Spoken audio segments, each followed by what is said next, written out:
Jing Mei Wu, A Pair of Tickets. The minute our train leaves the Hong Kong border and enters Shenzhen, China, I feel different. I can feel the skin on my forehead tingling, my blood rushing through a new course, my bones aching with a familiar old pain, and I think, my mother was right. I am becoming Chinese. "Cannot be helped," my mother said when I was 15 and had vigorously denied that I had any Chinese whatsoever below my skin. I was a sophomore at Galileo High in San Francisco, and all my Caucasian friends agreed. I was about as Chinese as they were. But my mother had studied at a famous nursing school in Shanghai, and she said she knew all about genetics, so there was no doubt in her mind, whether I agreed or not. Once you are born Chinese, you cannot help but feel and think Chinese. "Someday you will see," said my mother. "It is in your blood, waiting to be let go." And when she said this, I saw myself transforming like a werewolf, a mutant tag of DNA suddenly triggered, replicating itself insidiously into a syndrome, a cluster of telltale Chinese behaviors, all those things my mother did to embarrass me, haggling with store owners, pecking her mouth with a toothpick in public, being colorblind to the fact that lemon yellow and pale pink are not good combinations for winter clothes. But today I realize I've never really known what it means to be Chinese. I am 36 years old. My mother is dead, and I am on a train, carrying with me her dreams of coming home. I am going to China. We are first going to Guangzhou, my 72-year-old father, Canning Wu, and I, where we will visit his aunt, whom he has not seen since he was 10 years old. And I don't know whether it's the prospect of seeing his aunt or if it's because he's back in China. But now he looks like he's a young boy, so innocent and happy. I want to button his sweater and pat his head. We are sitting across from each other, separated by a little table with 2 cold cups of tea. For the first time I can ever remember, my father has tears in his eyes, and all he's seeing out the train window is a sectioned field of yellow, green, and brown, a narrow canal flanking the tracks, low-rising hills, and 3 people in blue jackets riding an ox-driven cart on this early October morning. And I can't help myself. I also have misty eyes, as if I had seen this a long, long time ago and had almost forgotten. In less than 3 hours, we will be in Guangzhou, which my guidebook tells me is how one properly refers to Canton these days. It seems all the cities I've heard of, except Shanghai, have changed their spellings. I think they're saying China has changed in other ways as well. Chongqing is Chongqing, and Guilin is Guilin. I've looked these names up because after we see my father's aunt in Guangzhou, we will catch a plane to Shanghai where I will meet my 2 half-sisters for the first time. They are my mother's twin daughters from her first marriage, little babies she was forced to abandon on the road as she was fleeing Guilin for Chongqing in 1944. That was all my mother had told me about these daughters, so they had remained babies in my mind all these years, sitting on the side of a road, listening to bombs whistling in the distance while sucking their patient red thumbs. And it was only this year that someone found them and wrote with this joyful news. A letter came from Shanghai addressed to my mother. When I first heard about this, that they were alive, I imagined my identical sisters transforming from little babies into 6-year-old girls. In my mind, they were seated next to each other at a table, taking turns with a fountain pen. One would write a neat row of characters. "Dearest Mama, we are alive." She would brush back her wispy bangs and hand the other sister the pen, and she would write, "Come get us, please hurry." Of course, they could not know that my mother had died 3 months before, suddenly, when a blood vessel in her brain burst. One minute she was talking to my father, complaining about the tenants upstairs, scheming how to evict them under the pretense that relatives from China were moving in. The next minute she was holding her head, her eyes squeezed shut, groping for the sofa, and then crumpling softly to the floor with fluttering hands. So my father had been the first one to open the letter. A long letter, it turned out, and they did call her Mama. They said they always revered her as their true mother. They kept a framed picture of her. They told her about their life, from the time my mother last saw them on the road leaving Guilin to when they were finally found. And the letter had broken my father's heart so much, these daughters calling my mother from another life he never knew, that he gave the letter to my mother's old friend, Auntie Lindo, and asked her to write back and tell my sisters in the gentlest way possible that my mother was dead.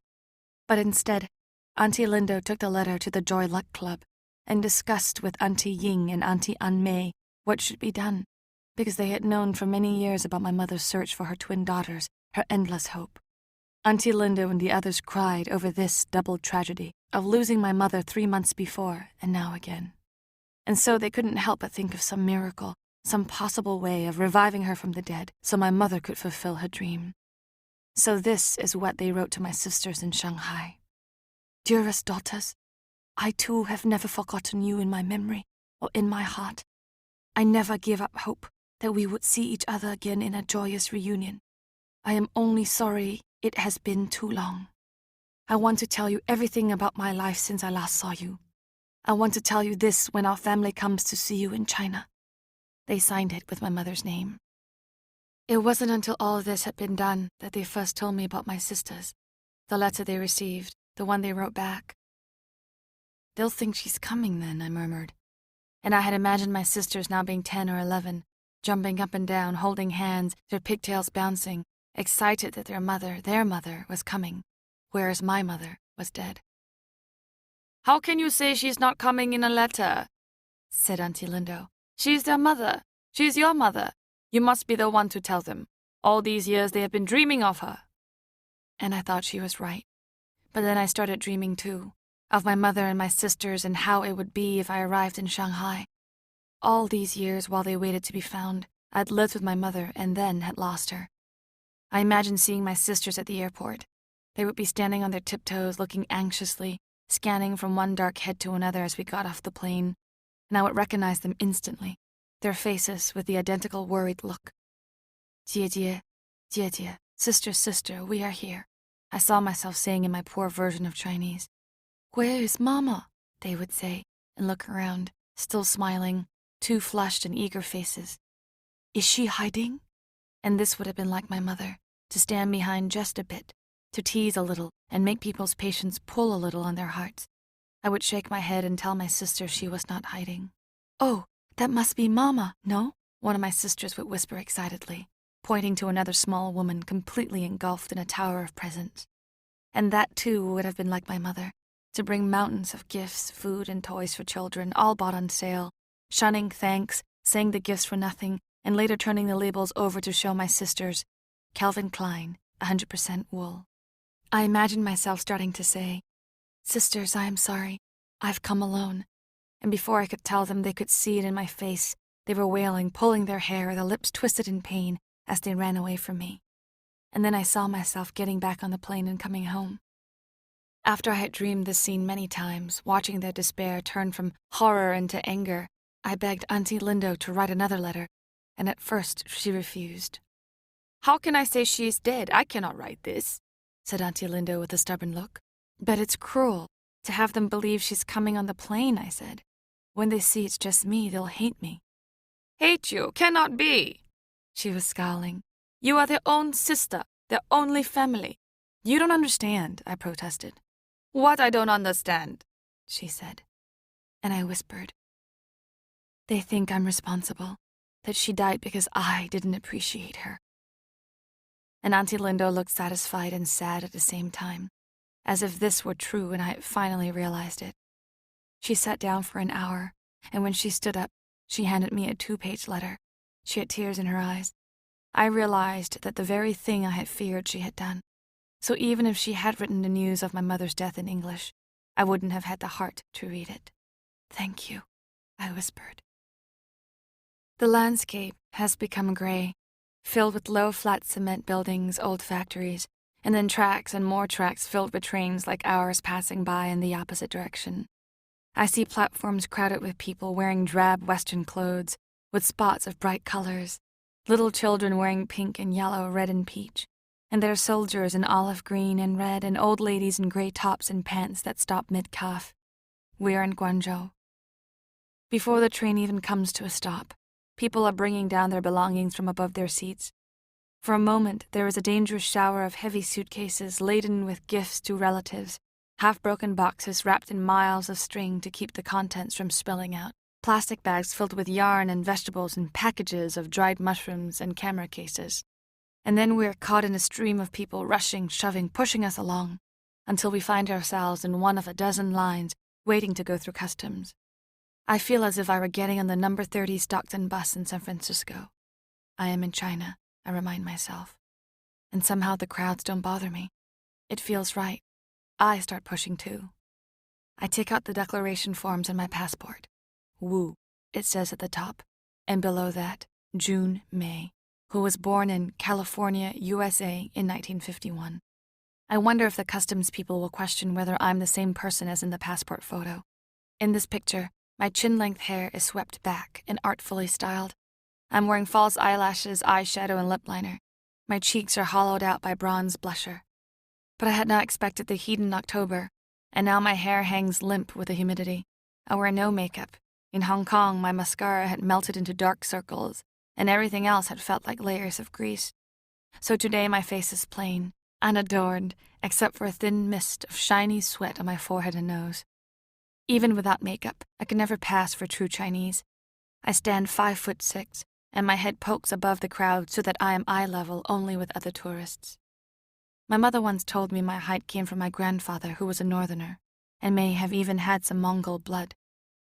"This is where your grandmother once told me," explained my mother. "But now it is too late to ask her. They are all dead. Your grandparents, your uncles, and their wives and children, all killed in the war. When a bomb fell on our house, so many generations in one instant." She had said this so matter-of-factly that I thought she had long since gotten over any grief she had, and then I wondered how she knew they were all dead. "Maybe they left the house before the bomb fell," I suggested. "No," said my mother.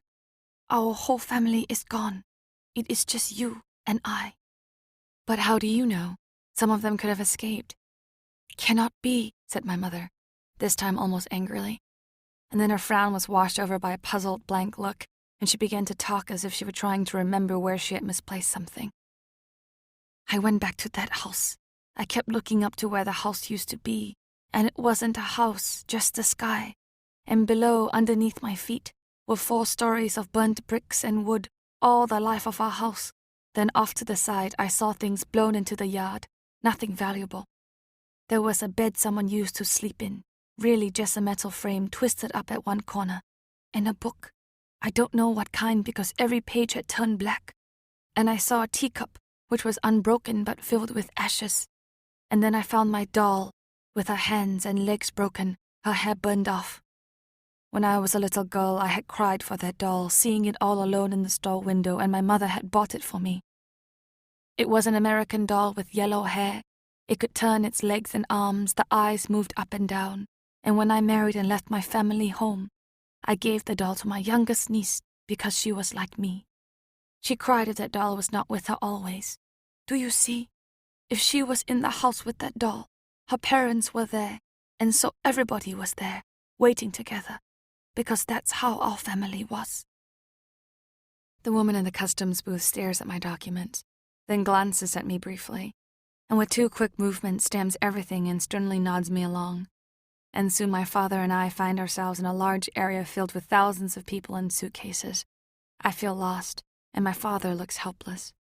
"Excuse me," I say to a man who looks like an American. "Can you tell me where I can get a taxi?" He mumbles something that sounds Swedish or Dutch. "Swan yen, swan yen," I hear a piercing voice shout from behind me. An old woman in a yellow knit beret is holding up a pink plastic bag filled with wrapped trinkets.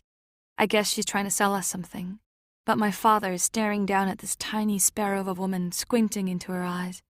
And then his eyes widen, his face opens up, and he smiles like a pleased little boy.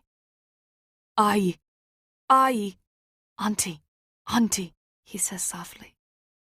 "Swan yen," coos my great aunt. I think it's funny she has just called my father Little Wild Goose.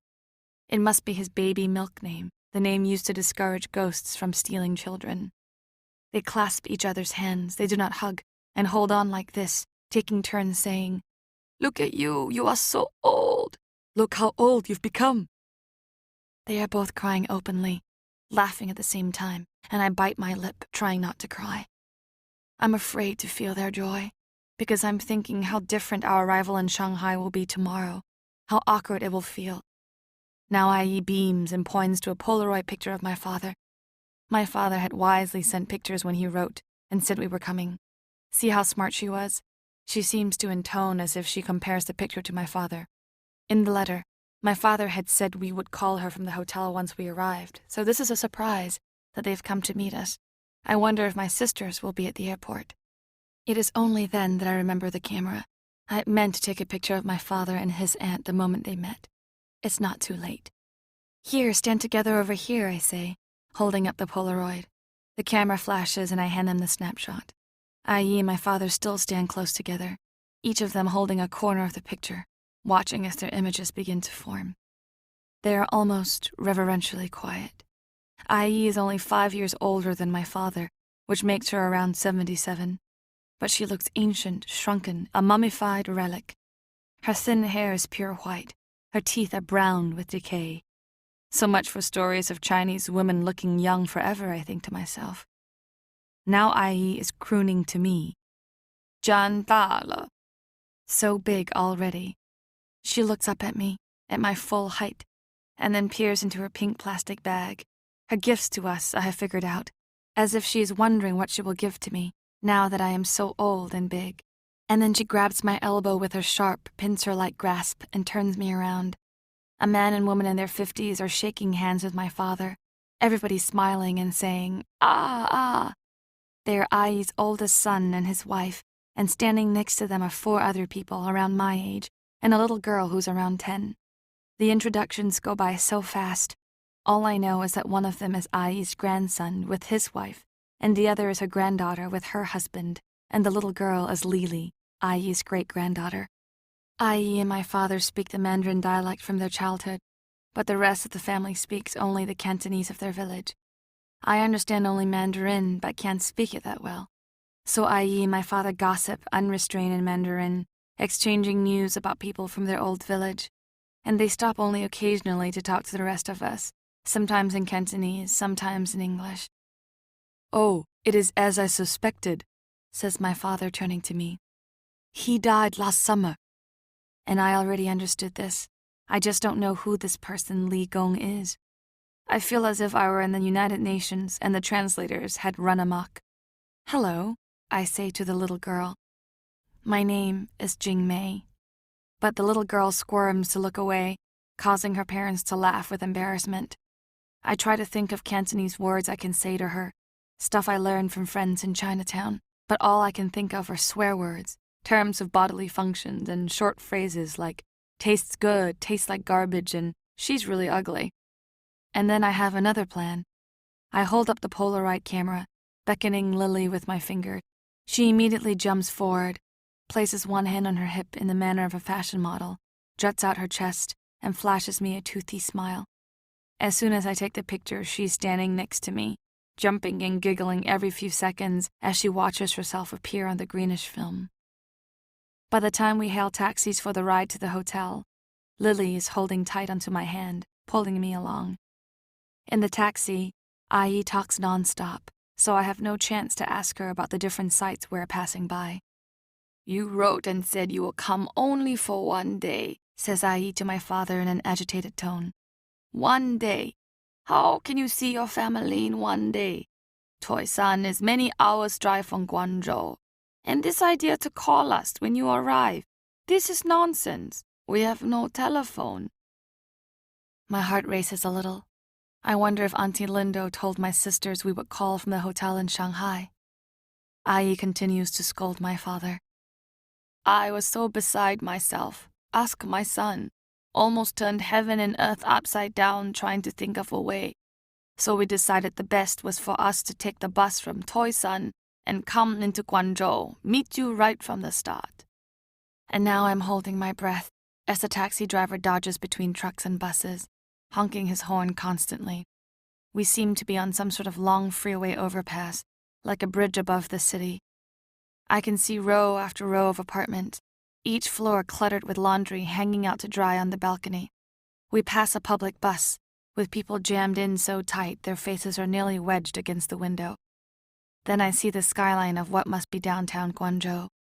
From a distance, it looks like a major American city, with high-rises and construction going on everywhere. As we slow down in the more congested part of the city, I see scores of little shops, dark inside, lined with counters and shelves, and then there's a building, It's front-laced with scaffolding made of bamboo poles held together with plastic strips. Men and women are standing on narrow platforms, scraping the sides, working without safety straps or helmets. Oh, would OSHA have a field day here, I think. Ai's shrill voice rises up again. So it is a shame you can't see our village, our house. My sons have been quite successful, selling our vegetables in the free market. We had enough these last few years to build a big house, 3 stories, all of new brick. Big enough for our whole family and then some. And every year the money is even better. You Americans aren't the only ones who know how to get rich. The taxi stops, and I assume we've arrived, but then I peer out at what looks like a grander version of the Hyatt Regency. This is communist China? I wonder out loud. And then I shake my head toward my father. This must be the wrong hotel. I quickly pull out our itinerary, travel tickets, and reservations. I had explicitly instructed my travel agent to choose something inexpensive, in the $30 to $40 range. I'm sure of this. And there it says on our itinerary, Garden Hotel, Huangshi Donglu. Well, our travel agent had better be prepared to eat the extra. That's all I have to say. The hotel is magnificent. A bellboy, complete with uniform and sharp-creased cap, jumps forward and begins to carry our bags into the lobby. Inside, the hotel looks like an orgy of shopping arcades and restaurants all encased in granite and glass. And rather than be impressed, I'm worried about the expense, as well as the appearance it must give IE, that we rich Americans cannot be without our luxuries, even for one night. But when I step up to the reservation desk, ready to haggle over this booking mistake, it is confirmed. Our rooms are prepaid, $34 each. I feel sheepish, and IE and the others seem delighted by our temporary surroundings. Lily is looking wide-eyed at an arcade filled with video games. Our whole family crowds into one elevator, and the bellboy waves, saying he will meet us on the 18th floor. As soon as the elevator door shuts, everybody becomes very quiet, and when the door finally opens again, everybody talks at once in what sounds like relieved voices. I have the feeling IE and the others have never been on such a long elevator ride. Our rooms are next to each other and are identical. The rugs, drapes, bedspreads are all in shades of taupe. There's a color television with remote control panels built into the lamp table between the 2 twin beds. The bathroom has marble walls and floors. I find a built-in wet bar with a small refrigerator stocked with Heineken beer, Coke Classic and 7-Up, many bottles of Johnny Walker Red, Bacardi rum and Smirnoff vodka, and packets of M&Ms, honey-roasted cashews, and Cadbury chocolate bars. And again I say out loud, this is communist China. My father comes into my room. They decided we should just stay here and visit, he says, shrugging his shoulders. They say, less trouble that way, more time to talk. What about dinner, I ask. I have been envisioning my first real Chinese feast for many days already. A big banquet with one of those soups steaming out of a carved winter melon, chicken wrapped in clay, Peking duck, the works. My father walks over and picks up a room service book next to a travel and leisure magazine. He flips through the pages quickly and then points to the menu. This is what they want, says my father. So it's decided. We're going to dine tonight in our rooms with our family sharing hamburgers, french fries, and apple pie a la mode. IE and her family are browsing the shops while we clean up. After a hot ride on the train, I'm eager for a shower and cooler clothes. The hotel has provided little packets of shampoo which, upon opening, I discover is the consistency and color of hoisin sauce. This is more like it, I think. This is China. And I rub some in my damp hair. Standing in the shower, I realize this is the first time I've been by myself in what seems like days. But instead of feeling relieved, I feel forlorn. I think about what my mother said, about activating my genes and becoming Chinese, and I wonder what she meant. Right after my mother died, I asked myself a lot of things that couldn't be answered, to force myself to grieve more. It seemed as if I wanted to sustain my grief, to assure myself that I had cared deeply enough. But now I ask the questions mostly because I want to know the answers. What was that pork stuff she used to make that have the texture of sawdust? What were the names of the uncles who died in Shanghai? What had she dreamt all these years about her other daughters?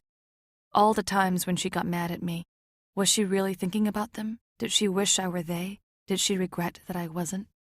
At 1 o'clock in the morning, I awake to tapping sounds on the window. I must have dozed off, and now I feel my body uncramping itself. I'm sitting on the floor, leaning against one of the twin beds. Lily is lying next to me. The others are asleep too, sprawled out on the beds and floor. Ai is seated at a little table, looking very sleepy. And my father is staring out the window, tapping his fingers on the glass.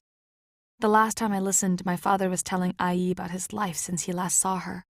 How he had gone to Yenching University, later got a post with a newspaper in Chungking, met my mother there, a young widow. How they later fled together to Shanghai to try to find my mother's family house, but there was nothing there. And then they traveled eventually to Canton and then to Hong Kong, then Haiphong, and finally to San Francisco. Su Yan didn't tell me she was trying all these years to find her daughters, he is now saying in a quiet voice. Naturally, I did not discuss her daughters with her. I thought she was ashamed she had left them behind. Where did she leave them? Asks Ai. How were they found? I'm wide awake now, although I've heard parts of this story from my mother's friends.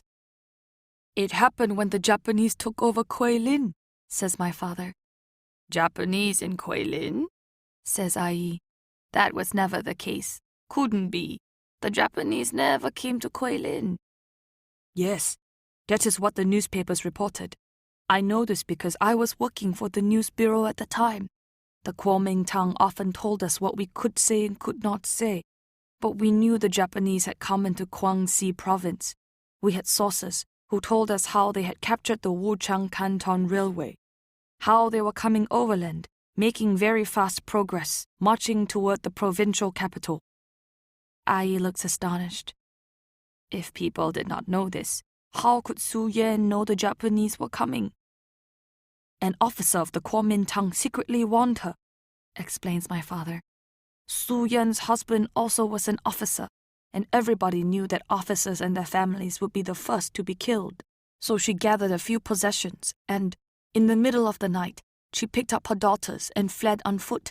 The babies were not even 1 year old. Ah, how could she give up those babies? Sighs Ai. Twin girls. We have never had such luck in our family. And then she yawns again. What were their names? She asks. I listen carefully. I had been planning on using just the familiar sister to address them both, but now I want to know how to pronounce their names. They have their father's surname, Wang, says my father, and their given names are Chun Yu and Chun Hua. What do the names mean, I ask. Ah. My father draws imaginary characters on the window. One means spring rain, the other spring flower, he explains in English. Because they born in the spring, and of course, rain comes before flower. Same order these girls are born. Your mother, like a poet, don't you think? I nod my head. I see Ai nod her head forward too, but it falls forward and stays there. She's breathing deeply, noisily. She is asleep. And what does Ma's name mean? I whisper. Su Yan, he says, writing more invisible characters on the glass. The way she write it in Chinese, it mean long-cherished wish. Quite a fancy name, not so ordinary like flower name. See this first character? It means something like forever, never forgotten. But there is another way to write Su Yan. Sound exactly the same, but the meaning is opposite. His finger creates the brushstrokes of another character. The first part look the same, never forgotten, but the last part add to first part, make the whole word mean long-held grudge. Your mother get angry with me. I tell her name should be Grudge. My father's looking at me, moist-eyed. See? I pretty clever too, huh?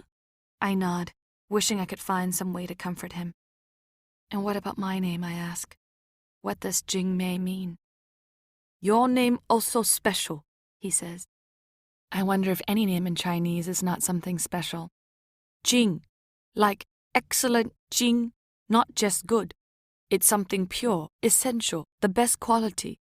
Jing is good leftover stuff when you take impurities out of something like gold or rice or salt. So what is left? Just pure essence. And Mei. This is common Mei, as in Mei, younger sister. I think about this, my mother's long-cherished wish. Me, the youngest sister who was supposed to be the essence of the others. I feed myself with the old grief, wondering how disappointed my mother must have been. Tiny Ai stirs suddenly. Her head rolls and then falls back. Her mouth opens as if to answer my question. She grunts in her sleep, tucking her body more closely into the chair. So why did she abandon those babies on the road, I need to know, because now I feel abandoned too. Long time I wondered this myself, says my father. But then I read that letter from her daughters in Shanghai now, and I talked to Auntie Lindo, all the others, and then I knew. No shame in what she done. None. What happened? Your mother running away, begins my father. No, tell me in Chinese, I interrupt.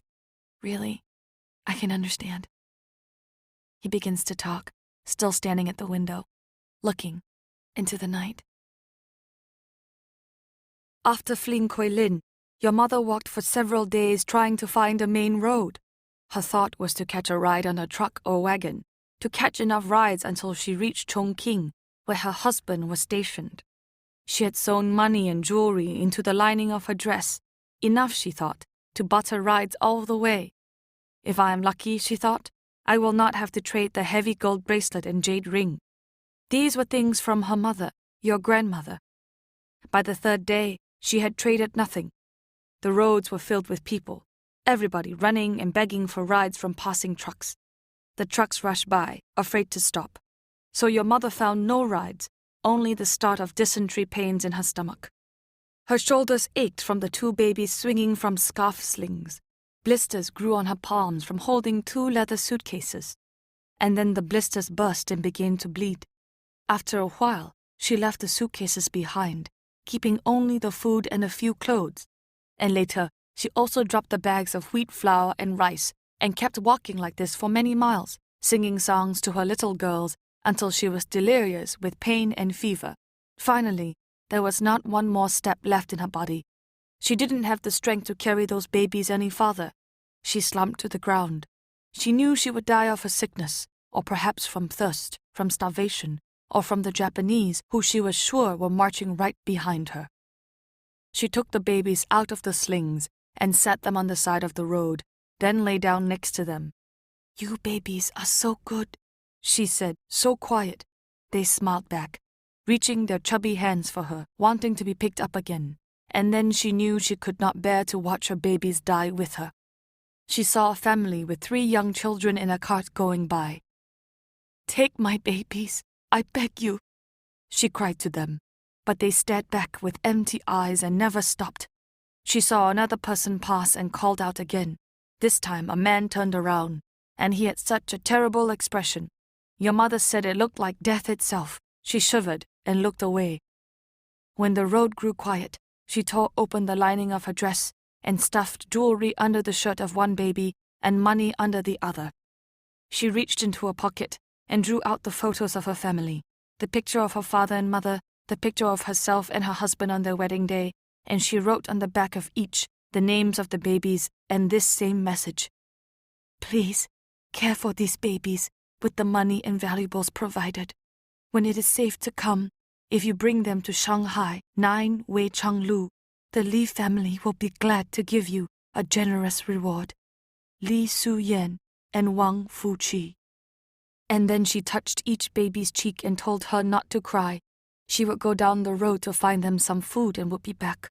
And without looking back, she walked down the road, stumbling and crying, thinking only of this one last hope, that her daughters would be found by a kind-hearted person who would care for them. She would not allow herself to imagine anything else.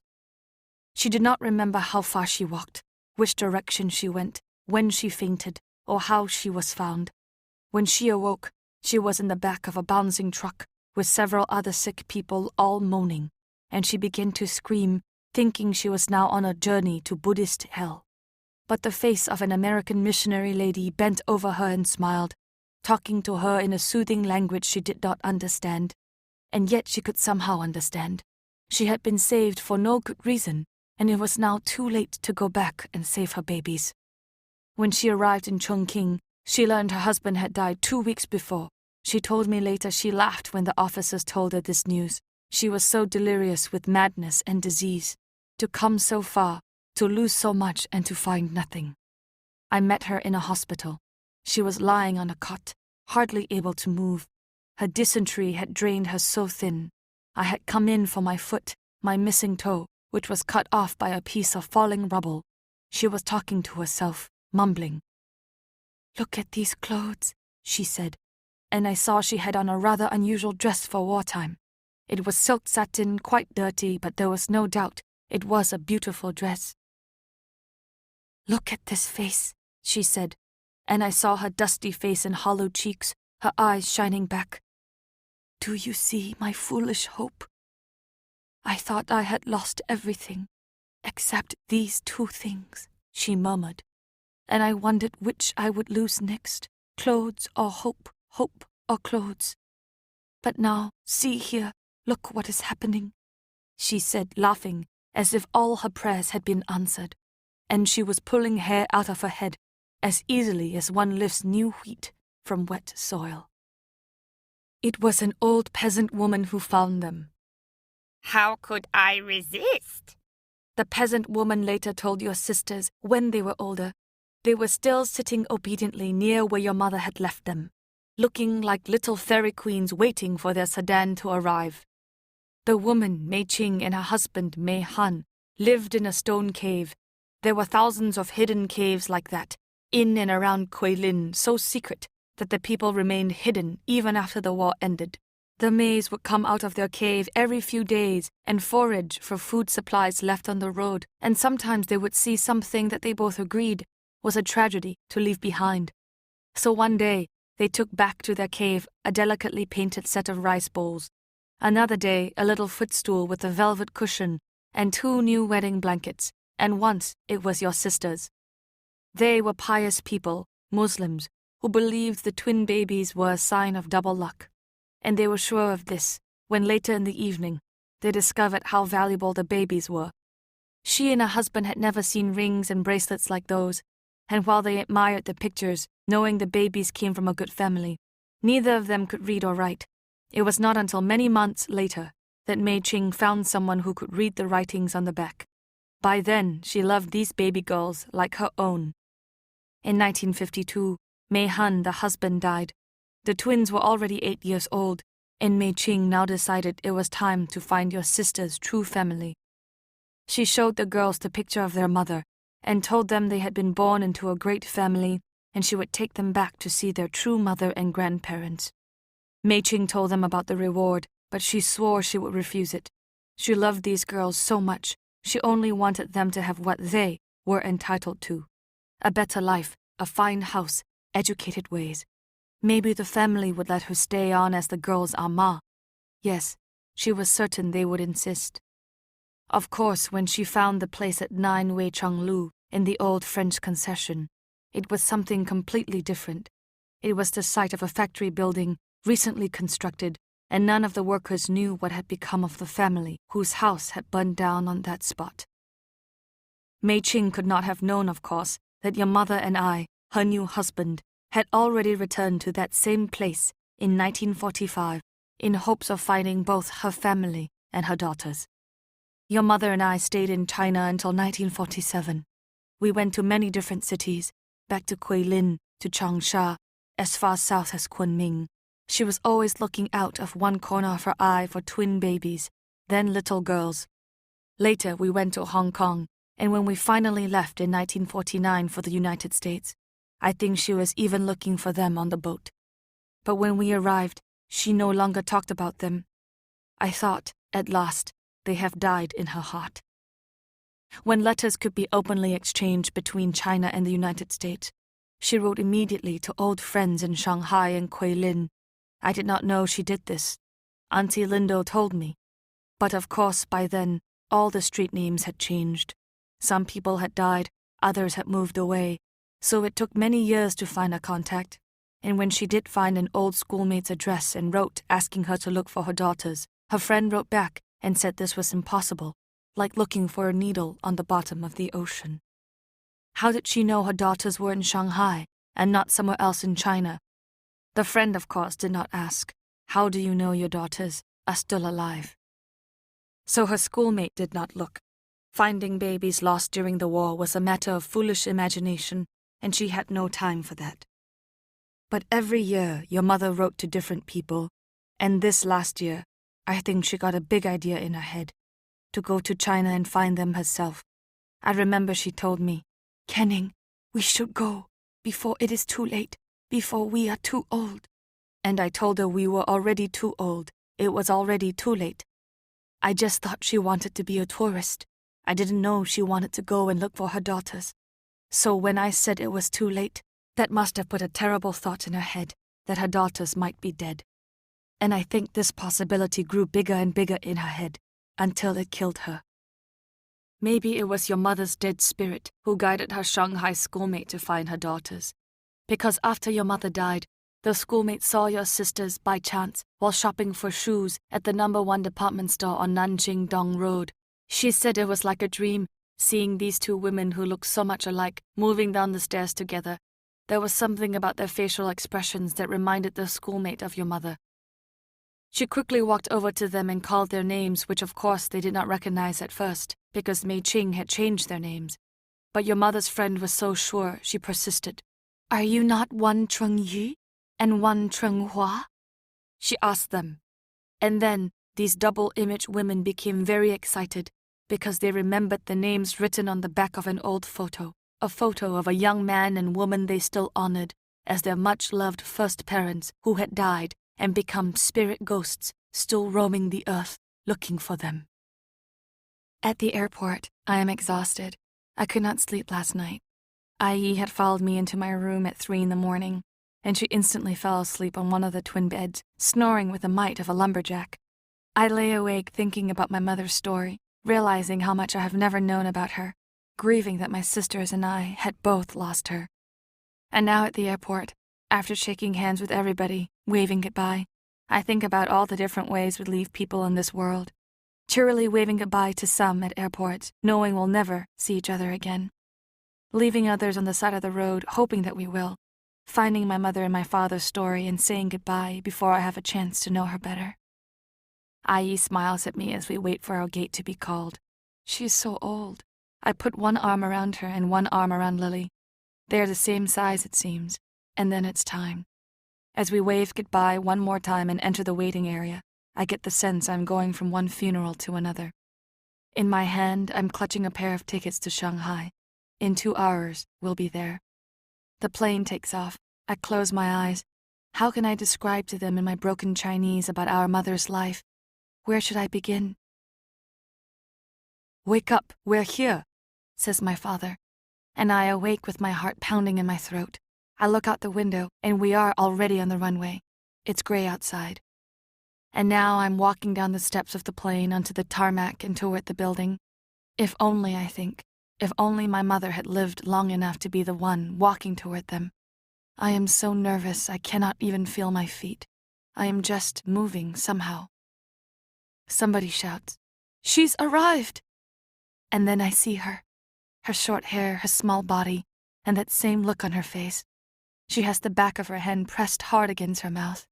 She is crying as though she has gone through a terrible ordeal, and we're happy it is over.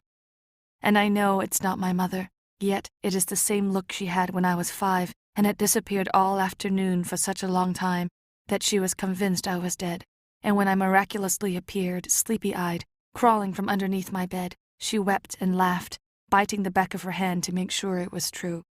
And now I see her again, 2 of her, waving, and in one hand there is a photo, the Polaroid I sent them. As soon as I get beyond the gate, we'd run toward each other, all 3 of us embracing, all hesitations and expectations forgotten. "Mama, Mama," we all murmur, as if she is among us. My sisters look at me, proudly. "Mei Mei, 真大了," says one sister proudly to the other. "Little sister has grown up." I look at their faces again, and I see no trace of my mother in them. Yet they still look familiar. And now I also see what part of me is Chinese. It is so obvious. It is my family. It is our blood. After all these years, it can finally be let go. My sisters and I stand, arms round each other, laughing and wiping the tears from each other's eyes. The flash of the Polaroid goes off, and my father hands me the snapshot. My sisters and I watch quietly together, eager to see what develops. The gray-green surface changes to the bright colors of our three images, sharpening and deepening all at once. And although we don't speak, I know we all see it. Together we look like our mother.